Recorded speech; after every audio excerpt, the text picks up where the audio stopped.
Halo adik-adik, Assalamualaikum warahmatullahi wabarakatuh. Ketemu lagi dengan Kak Hera di channel Biologi Asik.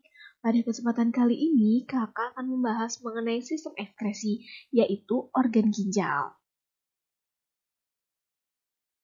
Nah, ini adalah poin-poin yang akan kita bahas ya. Jadi, yang pertama, kita akan membahas tentang struktur dan juga fungsi ginjal. Yang kedua, kita akan membahas proses pembentukan urin yang terjadi di dalam ginjal. Yang ketiga, faktor-faktor yang mempengaruhi pembentukan urin. Dan yang terakhir adalah gangguan-gangguan ginjal. Oke, langsung aja yuk kita masuk ke poin yang pertama. Ginjal merupakan salah satu organ ekskresi yang berjumlah sepasang dan terletak di sebelah kanan dan kiri dari tulang belakang. Jadi persis di bawah tulang rusuk. Nah, ginjal sendiri warnanya itu agak merah tua ya. Merah tua dan berbentuk seperti kacang. Nah, seperti ini ya. Jadi bentuknya seperti kacang dan warnanya itu merah tua keunguan. Nah, ukuran ginjal itu besarnya bervariasi ya. Jadi ada dipengaruhi oleh umur dan juga jenis kelamin. Fungsi ginjal yang pertama adalah untuk mengeluarkan limbah metabolisme dari dalam tubuh. Makanya ini organ ekskresi ya. Dan yang kedua adalah untuk menjaga keseimbangan cairan dari dalam tubuh. Dan yang ketiga bisa juga untuk mengatur tekanan darah.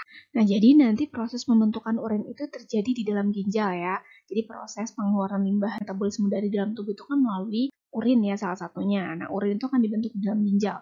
Nah, jika urin sudah terbentuk di dalam ginjal, maka urin itu akan disalurkan ke saluran yaitu ureter. Nah, jadi ginjal itu akan berhubungan dengan ureter sebagai saluran untuk urin. Nah, lalu urin itu akan disimpan terlebih dahulu di dalam kandung kemih atau vesika urinaria, baru akan dikeluarkan melalui uretra. Struktur dari ginjal itu sendiri dibagi menjadi 3 bagian utama. Yang pertama ada korteks atau kulit ginjal, yang kedua ada medula atau sumsum ginjal, dan yang terakhir adalah pelvis atau rongga ginjal. Nanti pelvis ini baru akan berhubungan dengan ureter.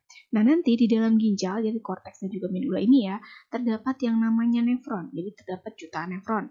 Nah, nefron itu adalah unit struktural dan juga fungsional terkecil dari ginjal yang berfungsi untuk membentuk urin. Jadi nanti di dalam nefron inilah terbentuk yang namanya urin. Ya, jadi ini adalah gambar dari nefron. Nefron sendiri terdiri dari yang pertama ada badan Malpighi. Jadi yang buatan ini adalah badan Malpighi ya. Nah, badan Malpighi itu terdiri dari yang pertama ada glomerulus. Nah, ini saluran halus yang di dalamnya ini ya. Nah, yang kedua ada kapsul Bowman. Yang ketiga ada tubulus contortus proximal atau disingkat TKP. Nah, ini sampai sini masih TKP ya. Nah, lalu ada lengkung Henle atau angsa Henle. Nah, ini naik adalah tubulus contortus distal atau TKD. Dan yang terakhir ini ada tubulus contortus collectivus atau disingkat TKK. Kita masuk ke materi selanjutnya, yaitu proses pembentukan urin. Nah, jadi proses pembentukan urin itu dibagi menjadi 3 tahapan ya adik-adik ya.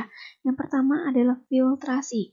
Ingat dari kata filter, itu artinya penyaringan ya. Jadi filtrasi itu adalah penyaringan plasma darah dari protein dan juga sel-sel darah. Kenapa disaring? Karena protein dan sel-sel darah itu berukuran besar. Jadi molekulnya berukuran besar sehingga tidak boleh masuk ke dalam ginjal.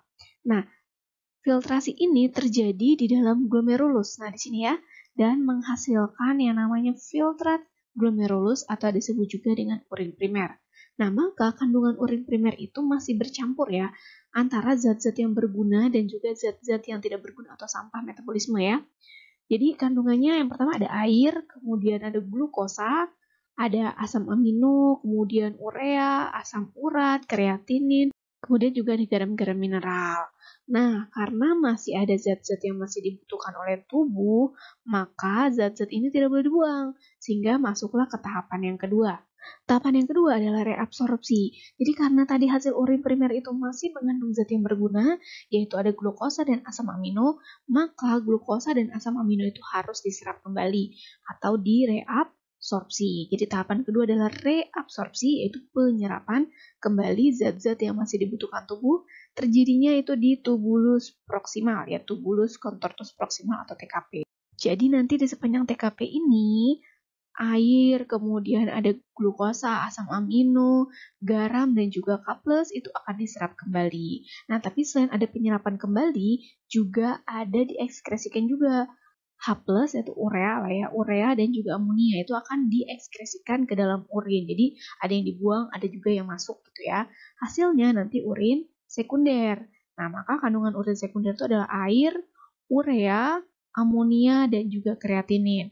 Jadi glukosa dan asam aminonya itu sudah tidak ada karena sudah diserap kembali ya. Jadi tidak boleh ada seharusnya ya. Nah, tahapan yang ketiga adalah augmentasi. Nah, jadi augmentasi adalah penambahan zat sisa ke urin sekunder atau ke sepanjang tubulus distal ya. Jadi augmentasi terjadi di tubulus distal yaitu proses penambahan zat sisa ke urin sekunder. Nah, jadi urin sekunder kan tadi kandungannya udah sampah ya, udah zat sisa semua. Nah, nanti akan disalurkanlah si urin sekunder itu ke lempung Henle. Di sini juga terjadi reabsorpsi air dan garam ya. Nah, baru di sepanjang tubulus distal itu akan diekskresikan lagi. Ada amonia, air, kemudian ada juga garam-garam mineral, urobilin atau pewarna urin, serta sisa vitamin ataupun obat. Jadi kalau kita minum vitamin atau obat, maka sampahnya itu akan diaugmentasi atau diekskresikan di tubulus distal dan menghasilkan yang namanya urin sejati atau urin sesungguhnya ya. Nah, jadi kandungan urin sejati itu adalah air, urea, kreatinin, kemudian ada garam mineral. Nah, kemudian ada H+, K+. Jadi ketika diaugmentasi, nah ini diekskresikan lagi ya, K+ dan juga H+. Nah, selain itu ada urobilin atau pewarna urin tadi ya, dan juga sisa vitamin atau obat. Kita masuk ke materi selanjutnya, yaitu faktor-faktor yang mempengaruhi pembentukan urin. Jadi kita udah tahu tadi gimana sih cara pembentukan urin itu. Nah, sekarang kita harus tahu juga nih, apa aja sih mempengaruhi pembentukan urin. Nah, yang pertama itu adalah jumlah air yang diminum. Ini pasti dong, jadi ketika kita banyak minum air, pasti urin yang kita hasilkan juga pasti banyak dong. Nah, hal tersebut dikarenakan ketika kita banyak minum air, maka osmolaritas darah kita tuh jadi menurun, yang mengakibatkan sekresi hormon ADH ke tubulus itu menjadi menurun. Maka akan menyebabkan terjadinya penurunan reabsorpsi air. Jadi karena ADH-nya rendah, maka reabsorpsi air di tubulus ginjal kan juga menurun. Nah, sehingga volume urin kita menjadi banyak. Jadi kalau banyak minum air, maka urinnya juga jadi banyak. Yang kedua ada gejolak emosi. Jadi contohnya saat kita stres, itu akan terjadi peningkatan hormon adrenalin yang menyebabkan naiknya tekanan darah. Hal tersebut akan menyebabkan darah itu banyak mengalir ke ginjal dan meningkatkan kerja ginjal, sehingga produksi urin akan meningkat. Yang ketiga ada suhu. Nah, contohnya saat kita panas atau suhu lingkungan panas, maka tubuh kita itu kan akan banyak mengeluarkan keringat, sehingga sekresi hormon ADH itu akan meningkat, ya, yang menyebabkan reabsorpsi air di tubulus ginjal juga meningkat, dan menyebabkan urin kita menjadi pekat, karena pengeluaran air akan utamanya di keringat ya, jadi pengeluaran air itu optimalnya di keringat, sehingga urin kita menjadi lebih pekat. Dan sebaliknya, ketika musim dingin atau suhu udara lagi dingin ya, maka konsentrasi air dalam darah kita itu akan meningkat, yang menyebabkan sekresi ADH-nya menjadi rendah. Dan hal tersebut akan mempengaruhi tadi reabsorpsi air yang ada di tubulus ginjal. Jadi ketika ADH kita rendah, jadi misalnya suhu dingin ya, ADH kita rendah, maka reabsorpsi air jadi rendah, maka urin kita jadi banyak. Karena pengeluaran air kalau lagi dingin itu ke ginjal, kalau panas ke keringat gitu. Yang terakhir ada hormon ADH atau vasopresin. Jadi hormon antidiuretik ya. Nah, jadi tadi sudah dibahas sedikit ya bahwa ketika sekresi ADH meningkat, maka akan menyebabkan tingginya penyerapan air pada tubulus ginjal sehingga urin kita jadi pekat. Nah, dan sebaliknya ketika ADH kita rendah, contoh tadi kita banyak minum air ya atau lagi musim dingin, maka itu ADH kita akan rendah, penyerapan air di ginjal jadi rendah dan urin kita jadi banyak atau jadi encer. Oke, kita masuk ke materi yang terakhir, yaitu gangguan ginjal. Nah, jadi sebenarnya banyak banget ya adik-adik ya gangguan yang terjadi pada ginjal. Kita hanya bahas sebagian aja. Jadi ada 5 yang kita bahas ya. Yang pertama ada albuminuria.